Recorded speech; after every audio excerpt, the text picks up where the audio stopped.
اولاد اللہ تعالیٰ کی بہت بڑی نعمت ہے۔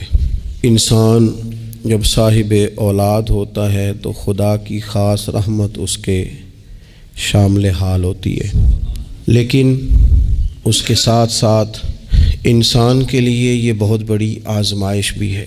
اولاد کے ساتھ ڈھیر سارے مسائل بھی وابستہ ہوتے ہیں۔ ان کے لیے ان کے والد اور ان کی والدہ کے ذمے جو حقوق اللہ رسول نے صلی اللہ تعالیٰ علیہ وسلم عائد فرمائے ہیں ان کا خیال رکھنا بھی بڑا ہی ضروری ہے۔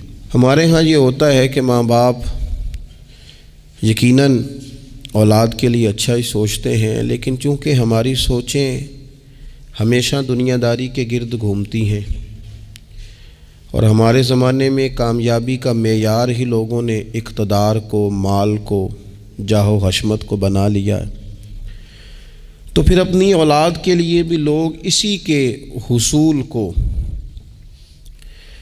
سب سے بڑا سرمایہ سمجھتے ہیں اور ہمیشہ بچوں کی یہی تربیت کرتے ہیں کہ انہیں مال کیسے جمع کرنا ہے، انہیں کس طرح سے معاشرے کے اندر حصول اقتدار کے لیے یا بڑے مناصب کے لیے کوشش کرنی ہے۔ نتیجہ یہ نکلتا ہے کہ ایک عجیب سی مادہ پرستی ماحول میں پیدا ہو جاتی ہے۔ اسلام تربیت اولاد کے حوالے سے ہماری جو رہنمائی کرتا ہے تو وہ ساری باتیں اس میں شامل ہیں۔ بچوں کو آپ رزق حلال کمانے کی تلقین 100% کریں گے، انہیں اس فن سے ضرور آگاہ کریں کہ وہ کبھی کسی کے دستے نگر نہ رہیں، کہیں انہیں ہاتھ نہ پھیلانا پڑے، لیکن ان کی روحانی، اخلاقی، مذہبی تربیت یہ بھی اللہ تعالیٰ نے ماں باپ کے ذمے لگائی۔ یا ایھا الذین آمنوا قوا انفسکم واہلیکم نارا، اے ایمان والو خود بھی دوزخ سے بچو اور اپنے گھر والوں کو بھی دوزخ کی آگ سے بچاؤ۔ ایسے اسباب اپنے بچوں کو سکھاؤ کہ کہیں وہ جہنم کے راستے پر نہ پڑ جائیں۔ ان ساری راہوں کا انہیں تعین کر کے دو جو جنت کی طرف جاتی ہیں۔ ان کی جو اخلاقی زندگی ہے، ان کے کردار و عمل کا جو حسن ہے، اس کے لیے تم اپنے بچوں کی تربیت کرو۔ ہمارے ہاں اگر پہلی بات تو یہ ہے کہ ہم بچوں کو بار بار اسی بات کی طرف گامزن کرتے ہیں اور مثالیں بھی دیتے ہیں تو اس طرح کی دیتے ہیں کہ فلانے کا بیٹا دیکھو کتنے پیسے کما رہا ہے، فلاں کا بیٹا دیکھو کتنے بڑے عہدے پر فائز ہو گیا ہے، اور فلاں کا بچہ دیکھو کتنا شہرت پا گیا ہے۔ تو پہلے تو مثالیں ہی دنیا داری کی، اور اگر دین کے لیے ہم قائل کرنا بھی چاہتے ہیں تو کچھ مثالیں سنا کر، کچھ باتیں بتا کر، کچھ تقریر سنا کر۔ تو یاد رکھیے گا تقریریں گھر سے باہر چلتی ہیں، گھر کے اندر عمل چلتا ہے۔ بچوں کی دینی اور روحانی تربیت کرنے کے لیے سب سے پہلے ماں باپ کو دینی اور روحانی زندگی گزارنی پڑے گی۔ بچے جس طرح باپ کو وقت پر ڈیوٹی پہ جاتا ہوا دیکھتے ہیں، انہیں اپنے باپ کو وقت پر اٹھ کے نماز پڑھتا بھی دیکھنا پڑے گا۔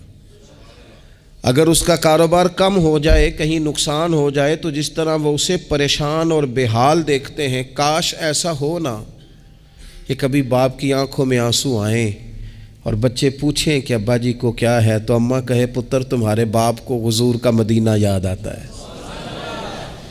یہ چیزیں روحانی زندگی جب ہم گزاریں گے تو بڑی جلدی ہمارے بچوں کے اندر یہ چیزیں پیدا ہوں گی۔ لیکن یہ تو نہیں نہ ہو سکتا کہ آپ فصل گندم کی بوئیں اور کاٹنا چاول چاہیں، یہ ممکن نہیں ہے۔ ہم چاہیں کہ ہم گھر میں کوئی دینی کام نہیں کریں گے، لیکن پتر تیرے اوپر پابندی ہے، تو نے سارے دینی، روحانی، اسلامی سارے تو نے کام کرنے ہیں۔ میرے پاس لوگ بچے داخل کرانے آتے ہیں تو ایک جملہ وہ اکثر بولتے ہیں، وہ کہتے ہیں جی میں بچہ داخل کرانا چاہتا ہوں تاکہ میری بخشش کا ذریعہ بن جائے۔ تو میں کہتا ہوں یہ بات آپ کی ٹھیک ہے، حدیث پاک میں الفاظ موجود ہیں کہ اللہ تعالیٰ والدین کو اعزاز دے گا، لیکن آپ ماشاءاللہ باشعور ہیں۔ اگر آپ کو اس بات کا شعور ہے نا کہ بچے کی وجہ سے حافظ قاری علامہ صاحب کی وجہ سے میری بخشش ہو جائے گی، تو اور بھی تو کئی چیزیں بخشش والی ہیں، آپ عمل کیوں نہیں کرتے؟ ان پر آپ توجہ کیوں نہیں دیتے؟ اس طرف بھی تو آپ غور فرمائیں. آپ کسی اور کے ذریعے سے جو بخشش چاہتے ہیں تو کوئی ایسا کام کرے نا کہ ہم رب سے دعا کریں تو اللہ ہماری وجہ سے کسی اور پر بھی فضل فرما دے. لیکن ہم اپنے آپ کو تبدیل نہیں کرنا چاہتے، اپنے اندر تبدیلی نہیں لانا چاہتے. ہم کوئی سویرے اٹھ کے کچھ مصلی کو، عبادت کو، اللہ کو ٹائم نہیں دینا چاہتے. ہم گھر میں سچ نہیں بولنا چاہتے. کیا ہمارے بچوں کو خبر نہیں ہے کہ ہم موبائل پہ کیا دیکھتے ہیں؟ کیا بچوں سے یہ بات چھپی ہوئی ہے کہ گھر کے اندر جو مال آتا ہے وہ کس طرح کا ہے؟ کیا ہمارے بچے نہیں دیکھتے کہ ہمارے باپ کا رویہ ہماری ماں کے ساتھ کس طرح کا ہے؟ کیا وہ چیزیں بنظر غائب غور سے ملاحظہ نہیں کرتے کہ ہماری اماں کا رویہ اپنے میکے کے حق میں کیا ہوتا ہے اور باپ کے والدین کے حق میں کیا ہوتا ہے؟ وہ ساری چیزیں جو ہمارے گھر میں ہو رہی ہوتی ہیں وہ بغیر ہمارے بتائے بچے اسے سبق لے رہے ہوتے ہیں. اس رستے کے وہ مسافر ہوتے ہیں جس رستے پر میرے گھر والے چل رہے ہوتے ہیں.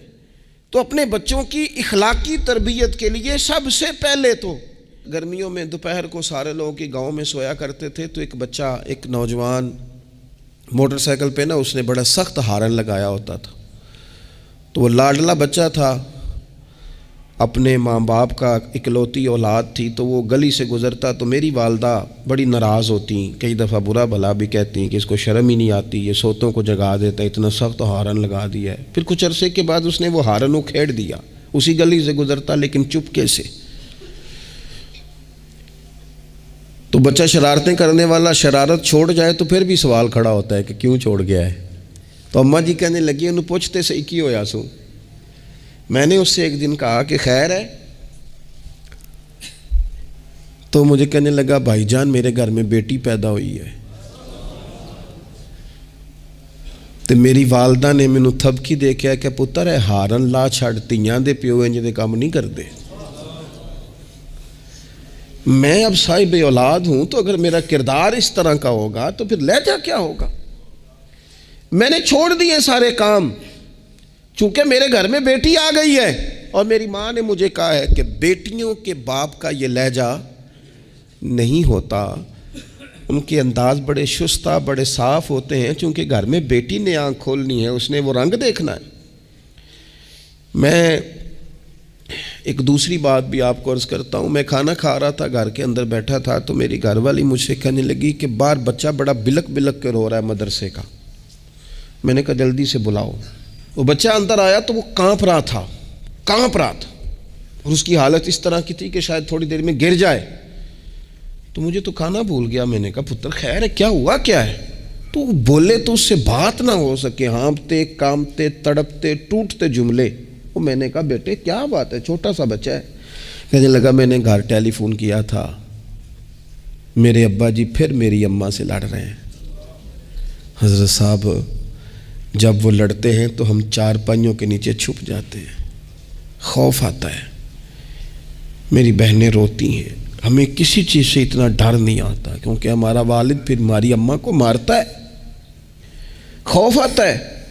آج گھر میں نا پھر ابا جی اماں کو پیٹ رہے ہیں. میں نے فون کیا تھا تو بہنیں رو رہی ہیں، آپ دعا کر دیں ہمارے گھر میں سکون ہو جائے. ہم تو اپنے بچوں کی آنکھوں میں آنسو نہیں دیکھ سکتے، پر یہ کس نے رلایا ہمارے بچوں کو؟ ماں باپ نے مل کے. کس نے تباہی کی؟ ان کے خیالات کیوں بکھر گئے؟ اتنا خوف کس چیز نے طاری کیا؟ یہ سکون کس نے چھینا؟ میں نے پھر ان کے والد کو بلایا، گزارش کی اور مجھے امید ہے کہ وہ میری بات بھی سمجھ گئے ہوں گے. میں نے ان کو وہ سارے حالات سے آگاہ کیا کہ آپ کے بچوں کی نفسیات کہاں تک جا رہی ہے. پر میری آپ اس واقعے کے بعد میں سمجھا کہ شاید یہ ایک گھر کا مسئلہ تو نہیں ہوگا، جانے کتنے گھروں میں یوں ہوتا ہوگا، کتنے بچے خوف کی زندگی گزارتے ہوں گے، اللہ جانے اب کیا ہونے لگا ہے. تو اپنے بچوں کی اخلاقی تربیت کے لیے اخلاقی بڑا پیار کرتا ہے باپ اپنے بچے سے. میں صحیح بتاتا ہوں آپ کو، بڑا پیار کرتی ہے ماں اپنے بچے سے. لیکن یاد رکھنا اس پیار میں کہیں وہ اخلاقی حدود کو کراس نہ کر جائے. یہ دیکھ لینا کہیں آپ کے لاڈ پیار میں کوئی ناجائز بات اس کے منہ سے نکلے کسی کے بارے میں اور آپ اسے قبول کر کے کہیں اسے تباہ نہ کر دیں. باپ میں نے دیکھا ہے یہ کام کرتے ہیں. کہ بچے نے اگر کبھی کوئی تحفہ مانگ لیا ہے اور موقع آ گیا ہے تحفہ دینے کا تو باپ اوور ٹائم بھی لگاتا ہے. والد کہتا ہے اپنی فیکٹری کے مالک سے کہ میں تھوڑے تھوڑے کٹوا دوں گا پر مجھے بچوں کے لیے گفٹ خریدنا ہے، ان کے کپڑے بنوانے ہیں. بڑی جان جوکھوں میں ڈالتا ہے اور وہ کہتا ہے کہ میں اپنے بچوں کو مایوس نہیں دیکھنا چاہتا، میں اعلیٰ سے اعلیٰ چیز بھی لاؤں گا. پر آپ کو پتہ ہے اللہ کے پیارے رسول علیہ السلام نے فرمایا کسی باپ کا اپنے بیٹے کے لیے، اپنی بیٹی کے لیے سب سے بہترین تحفہ یہ ہے کہ وہ اپنے بچوں کو اچھا ادب سکھا دے. یہ سونا تحفہ دیا ہے باپ نے کہ اس بچے کو اس نے اچھی تربیت سے روشناس کرا. یہ خوبصورت تحفہ سونا ایک کمال کر دی والد نے کہ اس نے اپنے بچے کے آداب زندگی میں ایک اچھے ادب کا اضافہ کیا. آپ نہ ہزاروں کا لاکھوں کا تحفہ لے کے آئیں لیکن اس کی اخلاقی تربیت کریں، اس کے کردار میں جاذبیت پیدا کریں. ہو نہ آج بھی کوئی ماں ایسی جو غوث پاک کی ماں کی طرح کہے پتر بھوک کاٹ لینا پر جھوٹ نہ بولنا. ہو نہ کوئی ماں آج بھی ایسی جو بابا فرید کی ماں کی طرح یہ کہے پتر تجھے شکر پسند ہے پر ملے گی تب جب تو نماز پڑھ کے مصلی اٹھائے گا. ہو نہ آج بھی کوئی خواجہ بختیار کاکی کی ماں جیسی ماں جو سارا دن گھر میں سپارے پڑھتی رہے اور 15 سپارے یاد ہوں اور صبح شام پڑھے. او خدا کے بندو کچھ چیزیں ایسی ہیں جو کردار کی روشنی سے نور پاتی ہیں، جو صرف عمل کے حسن سے دنیا کو حسین کر دیتی ہیں. بچوں کی روحانی تربیت، اخلاقی تربیت. ہم نا جو بچوں کو سبق دے رہے ہیں وہ محدود زندگی کا دے رہے ہیں. ہم مسلمان ہیں، ہمیں ہمارے دین نے کہا ہے کہ زندگی 60-70 سال کی نہیں، اس کے بعد بھی ایک زندگی ہے جو ہمیشہ رہنے والی ہے، ختم نہ ہونے والی ہے. ہم نے بچوں کو جتنے اسباق پڑھائے ہیں وہ دنیاوی زندگی کے لیے، روزی روٹی کے لیے، کاروبار کے لیے، شادی نکاح کے لیے. لیکن ہمیں ہمارے دین نے کہا ہے کہ انہیں وہ سبق بھی دو جو قبر میں بھی انہیں کامیاب کرے. قُوْ أَنفُسَكُمْ وَأَهْلِيكُمْ نَارًا، خود بھی دوزخ کی آگ سے بچو گے اور اپنے بچوں کو بھی بچاؤ گے. یہ اہتمام کرو. تو وہ خاص خوبصورتی جو ہمارے دین نے کہا ہے کہ ان کی اخروی زندگی میں ان کے کام آئے. دیکھیں نا نبی پاک صلی اللہ تعالیٰ علیہ وسلم نے 3 چیزیں ہمارے ذمے لگائیں. فرمایا اپنی اولاد کو سکھاؤ. یہ باپ کے ذمے لگائی ہیں حضور نے چیزیں، ماں کے ذمے لگائی ہیں. فرمایا یہ اپنی اولاد کو سکھاؤ. 3 چیزیں. یا رسول اللہ صلی اللہ علیہ وسلم کون کون سی؟ فرمایا ایک تو اپنی اولاد کو اپنے نبی کی محبت سکھاؤ. اس کا مطلب ہے ابا کو نعت پڑھنی چاہیے نا، اس کا مطلب ہے اماں کو نعت آنی چاہیے نا، اس کا مطلب ہے حضور کے قصیدے یاد ہونے چاہیے نا، اس کا مطلب ہے نا کبھی بازو تھام کے باپ کہے نا پتر چل آج فلان جگہ تجھے لے جاؤ وہاں مدینے والے کی باتیں ہوں گی. اس کا مطلب ہے کہ اسے باپ کو ان سارے رستوں کا تعین تو بیٹے کا بازو تھام کے اسے کتنی جگہوں پہ لے گیا ہے. چل ایک دن یوں بھی کر تھام اس کا بازو اور اسے حضور کے مدینے بھی لے جا کر محبوب کے سامنے کھڑا. فرمایا اپنے بچوں کو اپنے نبی کی محبت سکھاؤ. اور فرمایا دوسرے کام یہ کرو کہ اپنے بچوں کو اپنے نبی کی اولاد کی محبت سکھاؤ. سکھائی حضرت عمر نے جناب عبداللہ ابن عمر کو محبت، تو پھر انہوں نے محبت کی. اپنی اولاد کو اپنے نبی کریم کی اولاد کی، اہل بیت کی محبت سکھاؤ. اور تیسرا حضور نے ذمے لگایا کہ اپنے بچوں کو قرآن پاک کی تلاوت سکھاؤ. یہ ماں باپ سکھائیں، پہلے خود سیکھیں پھر اپنے بچوں کو سکھائیں. انہیں کہ پتر آ بیٹھ میرے پاس بیٹھ کے قرآن شریف پڑھ، میں تجھے پڑھاتا ہوں. تلاوت کلام مجید تو ہر مسلمان کے لیے صحیح تلفظ سے سیکھنا ضروری ہے، تو پہلے سیکھیں پھر سکھائیں. تو ان کی اخلاقی تربیت، روحانی تربیت. 2 انسان کی تربیت کے مزاج ہوتے ہیں، ایک اس کی ظاہری تربیت ہوتی ہے، ایک اس کی باطنی تربیت ہوتی ہے. اس کے ظاہر کا بھی خیال کریں. نبی پاک علیہ السلام کے سامنے ایک بچہ کھانا کھا رہا تھا تو جہاں سے مرضی کھا رہا تھا، تو اللہ کے پیارے رسول صلی اللہ تعالیٰ علیہ وسلم نے فرمایا سیدھے ہاتھ سے کھاؤ اور اپنی سائیڈ سے کھاؤ، اللہ تمہیں برکت عطا کرے گا. بچوں کو اخلاق کا، آداب کا طریقہ بھی بتایا جائے. ہمارے ہاں نا شادی سے واپس آ کر، محفل سے واپس آ کر بچوں کو ڈانٹا جاتا ہے کہ آج تو آپ نے بڑی انسلٹ کرا دی، آپ کو روٹی نہیں کھانی آئی۔ تو بھئی یہ بچوں کو آپ ڈانٹے نہیں، یہ تو آپ کو چاہیے تھا کہ اس سے پہلے سکھایا جاتا کہ کھانا کیسے ہے، بیٹھنا کیسے ہے، جانا کیسے ہے، کسی سے سلام کلام کیسے کرنا ہے۔ یہ ڈانٹنے کی بات ہے؟ یا استاد کو چاہیے تھا کہ اپنی کارکردگی پر غور کرتا، بجائے اس کے کہ اپنی کارکردگی کو دہرایا جائے۔ الٹا آپ اس شخص کو ڈانٹ رہے ہیں جو زیر تربیت ہے۔ اور پھر بعض اوقات یہ ہوتا ہے کہ بچوں کو اس طرح ڈانٹا جاتا ہے، ہمارے صوفیاء نے لکھا ہے جب بچے پہ غصہ آئے تب اسے سزا نہیں دینی، ایک دن بعد سزا دو یا کچھ گھنٹوں کے بعد، اس لیے کہ غصے میں جو سزائیں دی جاتی ہیں وہ حد سے کراس کر جاتی ہیں۔ بچوں کو مناسب انداز میں سزا دینا بھی شریعت میں موجود ہے۔ سب سے زیادہ حضور پیار کرتے ہیں امت سے، لیکن نبی پاک صلی اللہ تعالی علیہ وسلم نے فرمایا 7 سال کے بچے کو نماز کا کہو اور 10 سال کا نہ پڑھے تو سزا دو، اسے مناسب حد تک تنبیہ کرو، سزا دے کے بھی پڑھاؤ، چونکہ عمر ایسی ہوتی ہے آپ کو فصل کو پانی بھی دینا پڑتا ہے اور جڑی بوٹی کو کاٹنا بھی پڑتا ہے۔ اب کو بندہ کہ نہیں میں بڑے مہربان طبیعت کا مالک ہوں جی، میں جڑی بوٹی کیسے کاٹوں؟ تو بھئی جڑی بوٹی کو کاٹنا بھی فصل سے پیار ہی ہے، اس پر بھی توجہ ہونا چاہیے۔ ایک مناسب مقدار میں آپ کسی چیز کو بھی رکھیں، افراط اور تفریط سے پاک، بچے کو مناسب حد تک آپ تنبیہ کریں، اس کی ظاہری باطنی تربیت پر توجہ دیں۔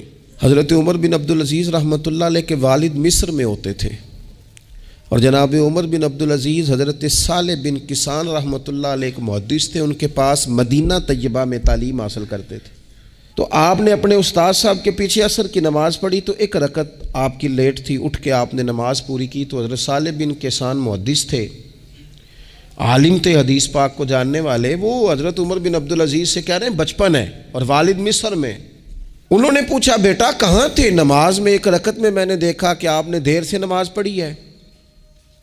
تو عرض کرنے لگے میں حضور کنگھی کر رہا تھا۔ بعض بچے آئینے کے سامنے کھڑے رہتے ہیں پھر بڑی بڑی دیر ہی کھڑے رہتے ہیں، کنگھی کر رہا تھا تو ذرا دیر ہو گئی۔ حضرت صالح بن کسان رحمۃ اللہ علیہ نے ان کے والد کو مصر میں خط لکھا، فرمانے لگے جوانی بھی ہے، موقع بھی ہے، فرصت بھی ہے، اور ابھی بھی آپ کا بیٹا جماعت سے نماز نہیں پڑھتا۔ مصر میں خط گیا، آج جب میں نے پوچھا ہے تو اس نے کہا میں کنگھی کر رہا تھا۔ اتنے معمولی سے کام کے لیے اس نے تکبیر اولیٰ چھوڑ دی۔ اب وہاں مصر میں بیٹھے والد نے یہ نہیں کہا کہ مولوی صاحب آہستہ آہستہ ٹھیک ہو جائے گا، آپ کو کیا ہو گیا ہے، کوئی بات ہے کرنے والی؟ انہوں نے وہاں سے گھوڑے پہ بندہ دوڑایا، بندہ مدینہ طیبہ آیا، اس نے کہا جاتے ہی عمر بن عبدالعزیز کو لے جانا حجام کے پاس اور اس کے سارے بال اتروا دینا، اور اسے کہنا پتر جن بالوں کی وجہ سے نماز رہ جائے ان بالوں کو سر پہ نہیں رہنا چاہیے، تیری جماعت کی رکعت رہ گئی پتر، اتنا بڑا کام، اللہ کے حضور حاضری کا موقع تھا۔ پھر اس کا ریزلٹ کیا نکلا؟ حضرت عمر بن عبدالعزیز بادشاہ بنے، 39 سال عمر میں انہوں نے پوری امت کو خیر سے بھر دیا۔ حشام بن عبد الملک کے بھی 11 بیٹے تھے، جناب عمر بن عبدالعزیز کے بھی 11 بیٹے تھے۔ حشام جب دنیا سے گیا تو ہر بیٹے کو 10 لاکھ دینار آئے، اور جناب عمر بن عبدالعزیز جب دنیا سے گئے تو 11 بیٹے تھے اور 6 دینار تھے، اور جاتی دفعہ کہنے لگے پتر اپنے باپ پہ شکوہ نہ کرنا، تمہارا باپ بزدل تھا، 2 رستے تھے، یا تو میں اپنے لیے جہنم کٹھی کرتا اور تمہارے لیے جائیداد بناتا، لیکن میں بزدل تھا، دوزخ سے ڈر گیا، میں جائیداد نہیں بنا سکا، اپنے باپ کو معاف کر دینا۔ تو بچے کہنے لگے ابا جی ہم جس گلی سے گزرتے ہیں لوگ اٹھ کے کھڑے ہو جاتے ہیں کہ نیک باپ کی اولاد جا رہی ہے، اچھے باپ کے بچے جا رہے ہیں، ہمیں کوئی ضرورت نہیں جائیدادوں کی۔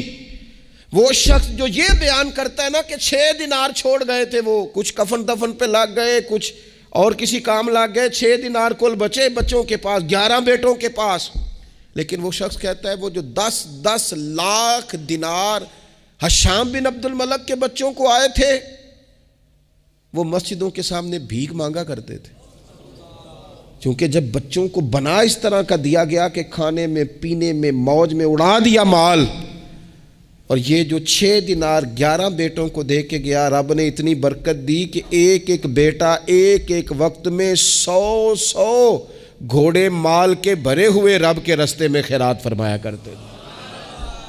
اصل دولت اولاد ہے، اصل دولت اس کا اخلاق ہے، اصل دولت اولاد کی اخلاقی تربیت ہے۔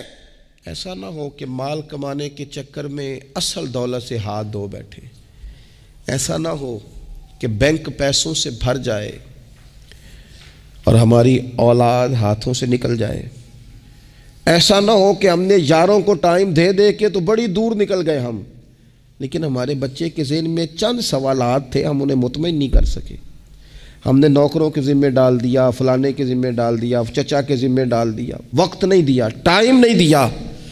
کائنات میں سب سے مصروف زندگی رسول کریم کی ہے، پر حضور تو انہیں کندھوں پر بھی بٹھایا کرتے تھے، نماز میں بھی بچے ساتھ آ جاتے تھے اپنی، اور پھر بچوں کو احساس دلائیں کہ سب انسان برابر ہیں، انہیں تقوی کا درس دیں۔ آپ نے ناراض نہیں ہونا، امیروں کے بچوں کو یہ سبق دیا جاتا ہے کہ تہاڈا سٹیٹس نہیں ہو تسی فلانے نال کھیڈن ڈیس ہو۔ حضرت عمر کے زمانے میں ایک گورنر کے بیٹے نے ایک غریب کے بیٹے کو مارا تھا، تو حضرت عمر نے گورنر صاحب کو معزول کر کے اونٹ چرانے پہ لگا دیا۔ لوگوں نے کہا ابے کا کیا قصور ہے؟ فرمانے لگے اس کا بھی تو قصور ہے نا، اسی نے تو اسے بتایا کہ تو گورنر کا پتر ہے۔ اگر وہ بتاتا کہ بیٹا قانون سب کے لیے ایک جیسا ہے تو یہ کام نہ ہوتا، چھوڑ دو، کمی اور چودھری کی تقسیم، تمہاری اولادیں بچ جائیں گی، چھوڑ دو امیر اور غریب کا فرق، بچے متقی اور پرہیزگار ہو جائیں گے، چھوڑ دو یہ سٹیٹس کا دھندا، تمہاری اولاد کے دل سے کبر اور تکبر نکل جائے گا۔ محبوب نے یہ فرق مٹا کے ہمیں بتایا ہے کہ اخلاق حسن ہے، کردار معیار ہے۔ تمہارے اندر اگر تقوی کی دولت آتی ہے تو یہ اصل اعزاز ہے۔ خوش قسمت ہے وہ باپ جس کو کوئی آ کے کہے کہ تیرے بیٹے کو نماز پڑھتے دیکھا ہے۔ میں نے ایک جگہ ایک تراویح پڑھی تو میرے ساتھ ایک صاحب تراویح پڑھ رہے تھے، وہ روتے جا رہے ہیں، تو میں یہ سمجھا کہ شاید ان کو قرآن مجید کی سمجھ آ رہی ہے، چلے تھوڑا بہت، میں بھی طالب علم ہوں قرآن پاک کا، تو میں نے کہا ایسی آیات تو نہیں ہے اتنا رونے والی، لیکن بہت ہی رو رہے ہیں۔ تو 2 رکعتوں کے بعد میں نے ان سے کہا کہ اب تو آپ کی کیفیت وہاں چلی گئی ہے کہ نماز میں اتنی آواز نکلنی نہیں چاہیے، کیا مسئلہ ہے؟ تو کہنے لگے حضرت صاحب میرا پتر پہ تراویحاں پڑھاتا ہے۔ تو یہ دیکھیں نا، یہ بہت بڑی خوبصورتی ہے، لیکن یاد رکھیں اس کا حافظ قاری عالم ہونا بھی بڑی بات ہے، لیکن شرط یہ ہے کہ وہ اخلاقی طور پر اگر ایک اچھا انسان بن جائے تو پھر بھی بڑی بات ہے۔ اگر آپ کو یہ کوئی آ کے بتائے کہ میں جا رہا تھا چکی پہ گندم لے کر پسوانے کے لیے، لیکن تیرے بیٹے نے تو جلدی سے موٹر سائیکل روکا ہے، اس نے کہا چچا جان مجھے دینا، میں چھوڑ کے آتا ہوں، اور میں جا رہا تھا ڈاکٹر کی طرف دوا لینے، لیکن اس نے کہا کہ آپ ادھر میرے ساتھ آئے نا، میں جاتا ہوں آپ کو لے کر کے۔ یہ بہت بڑا اعزاز ہے۔ بچوں کو اخلاقاً مضبوط کر دینا، ان کے کردار کے اندر وہ خوبصورتی لے آنا۔ میں بڑے درد سے آپ سے عرض کروں، ہم اپنی اولاد کی تکلیف نہیں دے سکتے، دیکھی نہیں جاتی، کیسے دیکھیں گے؟ تو مجھے بتاؤ، کیا خدا نخواستہ اللہ تعالیٰ سب کو محفوظ کرے، قیامت میں اگر اولاد کو عذاب ہوگا تو دیکھا جا سکے گا؟ اور اگر نہیں دیکھ سکتے تو پھر خدا را کبھی بھی انہیں رزق حرام نہ کھلانا، تھوڑی روٹی لیکن حلال، تھوڑا مال مگر جائز، سادہ سواری مگر جائز پیسوں۔ میرے نبی پاک صلی اللہ علیہ وسلم نے فرمایا جو گوشت حرام سے پلے گا وہ جنت میں نہیں جائے گا۔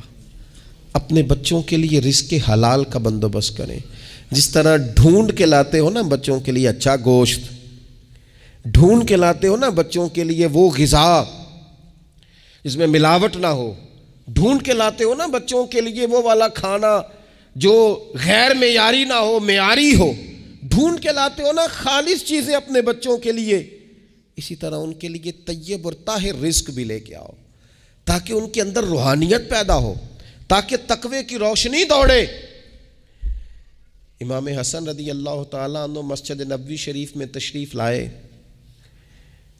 تو صدقے کی کھجوروں کا ڈھیر لگا ہوا تھا، ایک کھجور بچپنا تھا، اٹھا کے منہ میں رکھ لی تو اللہ کے رسول صلی اللہ علیہ وسلم نے انگلی ڈال کے نکال دی. فرمایا پتر میری اولاد کے لیے صدقہ جائز نہیں ہے. انگلی ڈال کے حضور نے نکال دی. ہمیں یہ سبق دیا کہ تمہاری اولادوں کے قریب صرف وہ رزق جانا چاہیے جنہیں رب رسول نے ان کے لیے جائز رکھا ہے. اگر گلے میں انگلی ڈال کر بھی تمہیں وہ لقمے نکالنے پڑے تو نکال دینا. یہ طریقہ تمہارے لیے تمہارے نبی نے رکھا ہے. ان کے قریب حرام نہ جانے دینا, ورنہ ہم ڈھونڈتے پھریں گے دوستو, ہم ڈھونڈتے پھریں گے, چیزیں کہیں کی کہیں پہنچ جائیں گی. خدا را ان کا قصور کیا ہے نونہالوں کا؟ یہ تو ہماری گود میں پلتے ہیں, کیوں ہم انہیں وہ والا مال لا کے دیتے ہیں جو ان کے لیے جائز نہیں؟ کیوں ایسی چیزیں انہیں فراہم کرتے ہیں کہ ان بیچارے بھولوں کو پتہ ہی نہیں ابا کیا کچھ لے آیا؟ طیب, حلال, پاکیزہ, صاف ستھرا, معیاری ان کے لیے غذا کا بندوبست کریں. اور ان کے لیے ایک بات اور آپ کو آخر میں عرض کرنی ہے, یہ آپ نے نا میری منت سمجھنی ہے. جس طرح بچوں کو نسخے بتاتے ہیں نا کمائی کرنے کے, جس طرح انہیں ہنٹس دیتے ہیں نا دنیا میں چھا جانے کے, اس طرح آپ اپنے بچوں کو وظیفے بتائیں, انہیں اذکار کی فضیلت والد صاحب بتائیں. کیوں؟ کہ یہ میرے نبی پاک کا طریقہ ہے صلی اللہ تعالی. دیکھو نا حضور کے دروازے سے سب کو سب کچھ ملتا ہے نا. اور صحابہ کہتے ہیں جو چیز نہیں سنی نا کبھی وہ لفظ نہیں ہے, یہ لا نہیں ہے, یہ سنا ہی نہیں کبھی. لیکن نبی پاک صلی اللہ تعالیٰ علیہ وآلہ وسلم نا سحری کے وقت سیدہ فاطمہ آرام فرماتی سحری کے وقت, تو حضور نے ہماری تعلیم کے لیے, ہمیں سمجھانے کے لیے بیٹی کو پاؤں سے پکڑ کر اٹھایا, فرمایا فاطمہ اٹھو, یہ تو رب سے رزق مانگنے کا وقت ہے. اٹھو, طلوع فجر سے طلوع صادق تک اللہ تعالیٰ رزق تقسیم کرتا ہے. اٹھو, مصلے کو آباد کرو.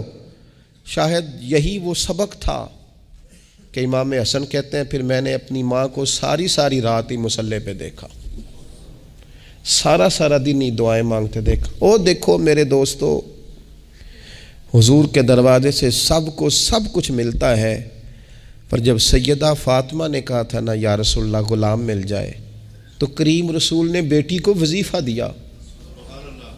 چلو حضور کی سنت سمجھ کے ابا جی ایک ایک وظیفہ بتائیں نا اپنی اپنی بیٹیوں کو, بتائیں گے انشاءاللہ.